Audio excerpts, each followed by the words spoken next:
Hey guys, it's Meg. What's up? What's poppin'? Welcome to the podcast. Most mornings, many of us drink some coffee before we start our day. We either make it at home or stop at our favorite place. But what is coffee? We're going to talk all about it this episode because I have a coffee addiction. It's a problem, just like caffeine. Caffeine addictions are like a real thing and a problem, I swear. Editing Meg already needs to come in within the first 30 seconds of the podcast because we're going to put that fact in right here. Hey, what's up? It's Editing Meg, and according to the National Library of Medicine's website, they state that caffeine is the most commonly used drug in the world, and the World Health Organization and some healthcare professionals recognize caffeine dependence as a clinical disorder. That is actually crazy. Yeah, it's a real thing. People actually have caffeine and caffeine addictions, and honestly, the whole reason why I thought of this podcast episode was from a previous podcast. We mentioned it, I'm pretty sure. I don't remember why we did, but we mentioned it. And I was like, well, I love coffee. I drink it every morning. I can't go a day without at least one cup. When I was in high school, it was so bad. I used to drink so much coffee. I would have a cup in the morning, and then when I came home from high school, I would literally make myself like a huge glass of an iced coffee. It was a problem. But we're skirting a little too much already, so let's get into the actual purpose of this podcast episode. And just like our bubblegum episode, did you know that there is a National Coffee Association? And that is where I found all these facts from. It's the ncausa.org, which is the National Coffee Association of the USA. And the definition of coffee, because there's a definition for almost everything in the entire world, the definition is the berries harvested from species of coffea plants. It's Coffea. Pretty sure that's coffea. But what is coffee? Let's deep dive into it. Let's get a little science happening. We never get scientifical. We never become scientifical here. We never use science on this podcast. Usually I'm like, I don't want to know, but we're going to deep dive into coffee. So here are some fun facts for the next time someone asks you, what is a fun fact, Coffee trees can grow up to 30 feet. Coffee cherries grow along branches as well as flowers, green fruit, and ripe fruit. Most can live up to 100 years, but they're most productive between 7 to 20 years. The average coffee tree produces 10 pounds of coffee cherries per year, or 2 pounds of green beans. I feel like we need to elaborate more. A coffee cherry, you may be wondering, what the heck is that? Because I was wondering that. A coffee cherry are beans you brew, all processed and roasted seeds from a fruit known as coffee cherry. That's what that is. So we're clear right off the bat. Did you know that there's a region of the world called the Coffee Belt? That just sounds fun. But anyways, the Coffee Belt is where trees grow best in rich soil, there's mild temperatures, there's frequent rain, and shaded sun. All the time. Coffee traces its origins to a genus of plants, Coffea. This genus was first discovered in 18th century by Swedish botanist Carolus Linnaeus. And another fun fact, because we're full of fun facts this episode, 5% of the world's coffee, there's only one bean inside the cherry, known as a pea berry. Some believe that pea berries are sweeter and more flavorful than standard beans, and they usually will up the price on that. Isn't that crazy? There are some cherries that only give you one bean and the other cherries give you multiple. And then here is where we get a little controversial. It said on this website, no one knows exactly how or when coffee was discovered, but there are many legends. So let's cue some spooky music here and let's get right into the legends of how coffee came to be.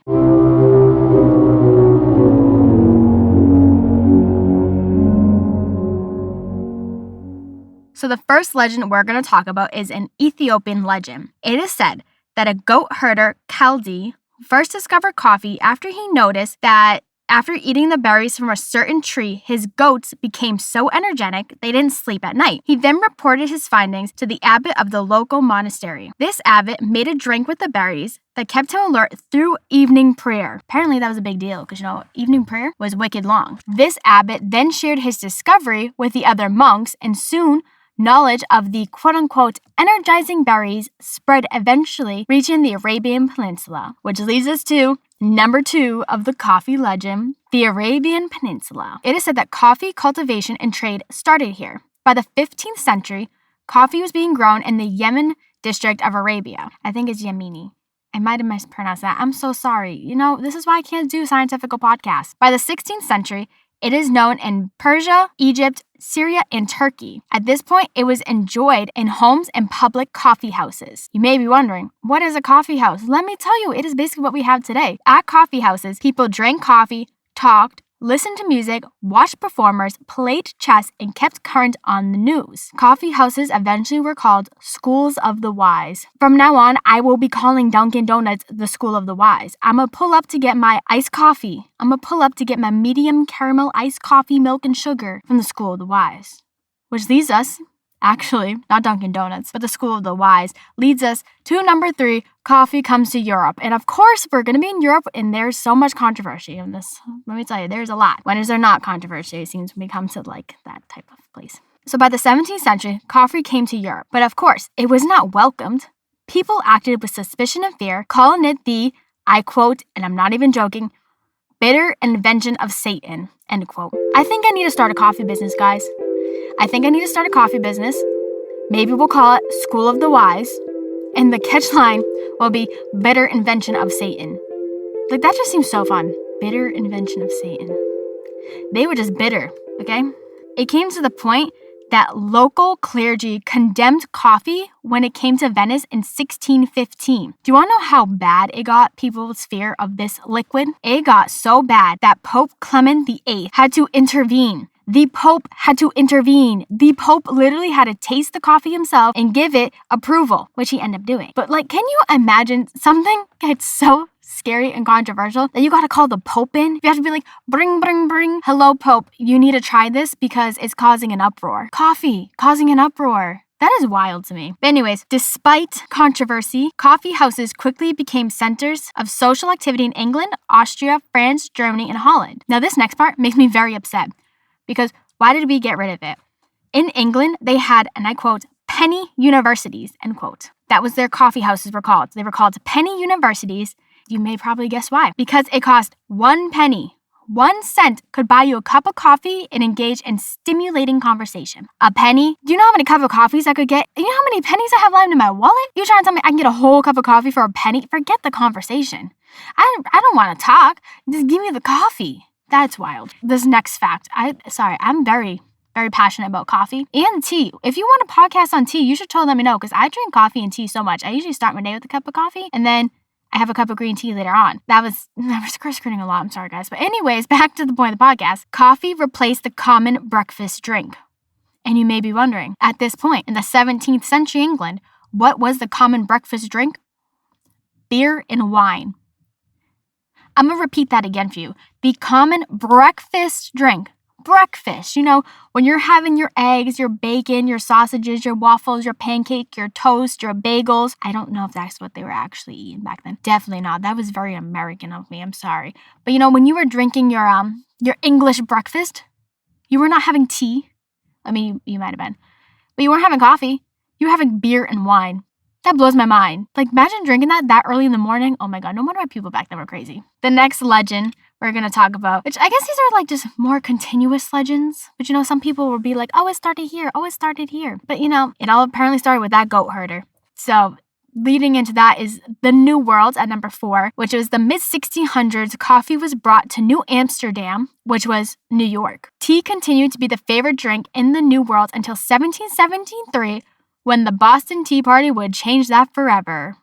And it ended up changing the American drinking preference to coffee. So, you know, we're not all that bad here in Massachusetts. Because of Massachusetts, y'all drink coffee all the time now. Because we said, throw the tea in the harbor. My Boston accent came out real strong on that one. I heard it that time. But you know what I mean? We threw the tea overboard. And people were like, well, great. We can't drink tea. There's a tax on tea. Let's just start drinking coffee. And that's when Dunkin' Donuts was born. I'm just kidding. When was Dunkin' Donuts born? You know, editor man, comment right now. When was Dunkin' Donuts created? Because I want to know this fact. So I completely forgot that Dunkin' Donuts dropped the donuts and they're just now Dunkin'. So Dunkin' was founded in 1950 in Quincy, Massachusetts, but technically it was actually 1948 under its original name, Open Kettle. But also, can we talk about this real quick? Why was it when I was in school and I was taught about the Boston Tea Party, they did not want to bring up coffee? All we got was Paul Revere saying, the British are coming, but they didn't tell us about coffee. I feel like we all would have been more entertained and our attention would have been there way more if they said, hey, you know, this is why we started drinking coffee. Like, what?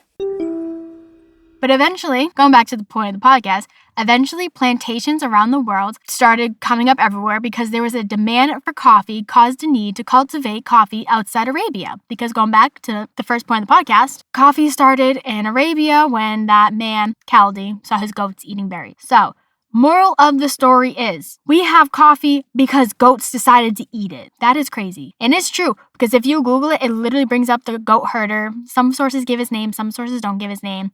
But it all literally goes back to goats. So we can thank the goats for being the ultimate goat and giving us coffee. That was disgusting, I know, I'm sorry. So, the next morning that you wake up and you're like, wow, I really just need a cup of coffee.